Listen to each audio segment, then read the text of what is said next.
Doctor Mohammad Yunus সাহেব একটি সুখবর দিয়েছেন সারা বাংলাদেশের পুরুষ সমাজকে। সেটা হচ্ছে ডিভোর্স যে দিবে কাবিনের টাকা সে দিবে। আমরা এটা দেখে থাকি একজন স্ত্রী কাবিনের টাকার জন্য প্রার্থনা করে যে কাবিনের টাকার পরিমাণ কত বেশি লেখা যায়। এখন হচ্ছে সেই সমস্ত স্ত্রীরা বিপদে পড়ে গেছেন যারা কাবিনের টাকা বেশি লিখেছেন। কারণ এখন নিয়ম হয়েছে, ডক্টর ইউনূস সাহেব বলেছেন, আইন করেছেন যে স্ত্রী যদি ডিভোর্স দেয় তাহলে কাবিনের টাকা স্ত্রীকে দিতে হবে। মনে করেন স্ত্রী 10 লক্ষ টাকা কাবিনে কোন একটি ছেলেকে বিয়ে করলো, এখন ছেলেটাকে ভালো লাগে না, ছেলেটাকে সে ডিভোর্স দিবে। ডিভোর্স দিতে গিয়ে চাকা পড়ে যায়, কারণ সে 10 লক্ষ টাকা নিজে পাবে এটা বলে সে বিয়ে করেছে, এটা সে জানতো। আর এখন জানতেছে যে ডিভোর্স যদি দেয় একই সাথে 10 লক্ষ টাকা ওই পুরুষ লোকটার হাতে তুলে দিতে হবে। এই কারণে মনে হয় যে ডিভোর্সের সংখ্যা হচ্ছে কমে যাচ্ছে। এটা শুনে আমাদের পুরুষ সমাজ, বিশেষ করে প্রবাসী সমাজ খুব বেশি খুশি এবং সোশ্যাল মিডিয়াতে এটা ভাইরাল হয়েছে। আসলে বিষয়টা এরকম না, এরকম কোন আইন বাংলাদেশে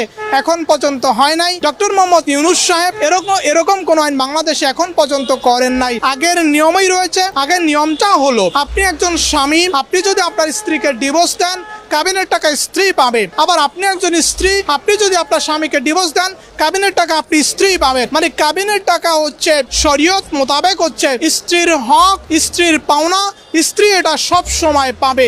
ডিভোর্স কে দিয়েছে এটা মুখ্য নয়, মুখ্য হলো ডিভোর্সটা হয়েছে এবং কাবিনের টাকা সবসময় স্ত্রী পাবে। মূলত দেখেন, কাবিনের টাকার সাথে কিন্তু ডিভোর্সের সম্পর্ক নাই। যখন আপনাদের বিয়ে হয় উচিত হচ্ছে তখনই কাবিনের টাকাটা স্ত্রীকে পরিশোধ করা, কিন্তু আমাদের পুরুষ সমাজ কি করে, কাবিনের টাকা বাকি রাখে এবং এটা ম্যাক্সিমাম সময়ে ডিভোর্সের সময় দেওয়া হয়। কিন্তু ডিভোর্সের সময় দেওয়া তো এটা নিয়ম না। আপনি স্ত্রীকে স্পর্শ করার সাথে সাথে বা আগেই হচ্ছে আপনার কাবিনের টাকা পরিশোধ করতে হবে। এই কাবিনের টাকাটা হচ্ছে পরিশোধ করা হয় না, এটা বকেয়া রাখা হয়। পরবর্তীতে কাবিনের টাকা দেওয়ার ক্ষেত্রে অনেক অনেক কৌশল অবলম্বন করে থাকে পুরুষরা। অনেক পুরুষ হচ্ছে কাবিনের টাকা দিতেই চায় না। ভাই আপনি কেন দিবেন না? আপনি কাবিনের টাকা দিতে চান না মানে হচ্ছে আপনি ইসলামকে মানেন না।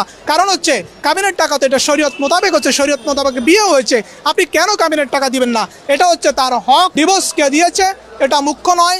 একজন স্ত্রী যদি ডিভোর্স দেয় সে কাবিনের টাকা পাবে, একজন স্বামী যদি ডিভোর্স দেয় তাহলে স্ত্রী কাবিনের টাকা পাবে। এই কাবিনের টাকা সব সময় স্ত্রী পাবে। তাহলে ডক্টর মোহাম্মদ ইউনূসের আইন শুনে আপনারা যারা পুরুষ আনন্দে আত্মহারা হয়েছেন, আপনারা আসলে ভুল বুঝেছেন বা ভুল শুনেছেন। অনেক সময় সোশ্যাল মিডিয়াতে অনেক অবাস্তব জিনিস ছড়ায়, বিভিন্ন গুজব ছড়ায়। এই গুজবে কান দেওয়া যাবে না। নিয়মটা হলো আগের মতোই, স্ত্রী সবসময় কাবিনের টাকা পাবে। আর ডক্টর মোহাম্মদ ইউনূসের যে আইনের কথা শুনি এটা আসলে মিথ্যা নিউজ ছিল, যেটা আসলে ভুলভাবে সোশ্যাল মিডিয়ায় ছড়িয়েছে।